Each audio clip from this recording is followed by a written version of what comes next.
अली एक होशियार, खुश मिजाज और सबका पसंदीदा लड़का था। इसके 3 अच्छे दोस्त थे, बिलाल, हसन और साद। ये चारों हमेशा स्कूल में हंसी मजाक करते, खेलते और हर काम में एक दूसरे का साथ देते। एक दिन स्कूल के बाद सब दोस्त एक पार्क कैफे में बैठे। बिलाल ने कहा, यार अली, आज कुछ नया करते हैं। शीशा पीते हैं, सिर्फ फ्लेवर वाला है, नुकसान नहीं होता। अली चौंक गया, शीशा? मगर ये तो बुरा होता है ना। साद ने हंसते हुए कहा, अरे नहीं, सब पीते हैं, सिर्फ मजे के लिए। अली ने कुछ देर सोचा, फिर दिल में कहा, चलो एक बार आजमा लेता हूँ, क्या फर्क पड़ेगा। पहले दिन बस एक किश, फिर अगले दिन थोड़ा, और धीरे धीरे ये आदत बन गई।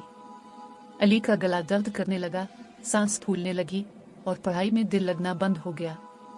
एक दिन साइंस की क्लास में टीचर ने कहा, बच्चों, याद रखो, 1 घंटा शीशा पीना 100 सिगरेट्स पीने के बराबर नुकसान देता है।